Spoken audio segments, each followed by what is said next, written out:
मायावती जी का शासनकाल, एक विश्लेषण परिचय। मायावती भारतीय राजनीति में एक प्रमुख हस्ती हैं, जो दलित राजनीति और सामाजिक न्याय के लिए जानी जाती हैं। बहुजन समाज पार्टी बसपा की प्रमुख मायावती ने उत्तर प्रदेश के मुख्यमंत्री के रूप में 4 बार कार्य किया। उनका शासनकाल 1995, 1997, 2002 और 2007 से 2012 तक रहा। उनके शासनकाल को कई दृष्टिकोणों से देखा जा सकता है, जिसमें सामाजिक न्याय, कानून व्यवस्था, विकास और प्रशासनिक फैसले शामिल हैं। मायावती का राजनीतिक दृष्टिकोण और सामाजिक न्याय। मायावती ने अपना राजनीतिक जीवन बाबा साहेब अम्बेडकर के विचारों और कांशीराम के मार्गदर्शन से शुरू किया। उनके शासन का मुख्य उद्देश्य दलितों, पिछड़ों और समाज के वंचित वर्गों को सशक्त बनाना था। उन्होंने सामाजिक न्याय को प्राथमिकता दी और बहुजन समाज के अधिकारों को बढ़ाने के लिए कई प्रयास किए। दलितों के लिए योजनाएं। उनके शासनकाल में दलितों के लिए भूमि वितरण योजनाएं, आर्थिक मदद और रोजगार के अवसरों में सुधार की दिशा में काम हुआ।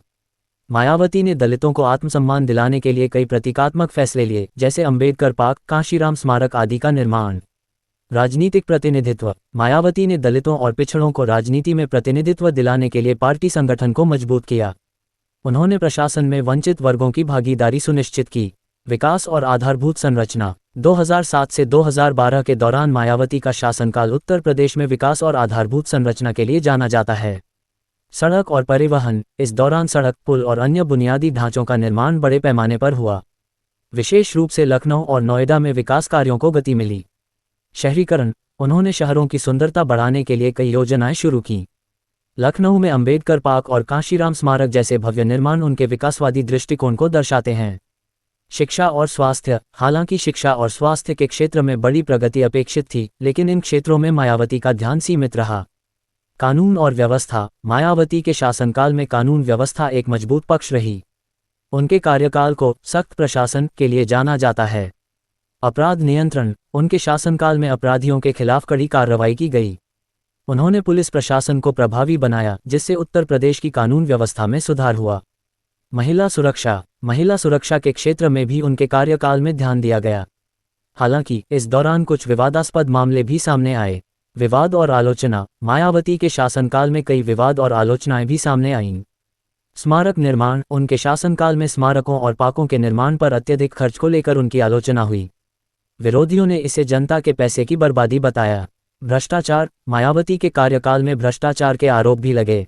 विरोधियों का कहना था कि उनके नेतृत्व में प्रशासन में पारदर्शिता की कमी रही।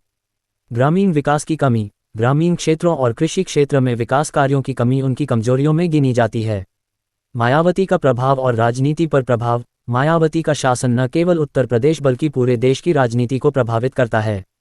उन्होंने दलित राजनीति को एक नई दिशा दी और बहुजन समाज पार्टी को राष्ट्रीय स्तर पर पहचान दिलाई। व्यक्तिगत राय। मायावती का शासन एक मिश्रित तस्वीर प्रस्तुत करता है। उन्होंने दलित और वंचित समाज के लिए कई सकारात्मक कार्य किए, जिससे उनकी स्थिति में सुधार हुआ। कानून व्यवस्था पर उनकी पकड़ ने उत्तर प्रदेश को अपराधमुक्त बनाने की दिशा में कदम बढ़ाए।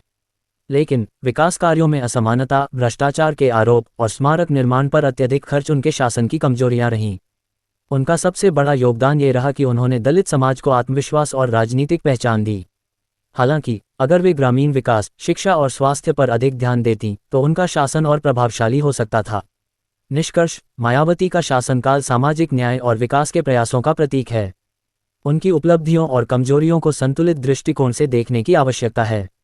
मायावती ने राजनीति में एक मजबूत पहचान बनाई और भारतीय राजनीति में एक ऐतिहासिक भूमिका निभाई।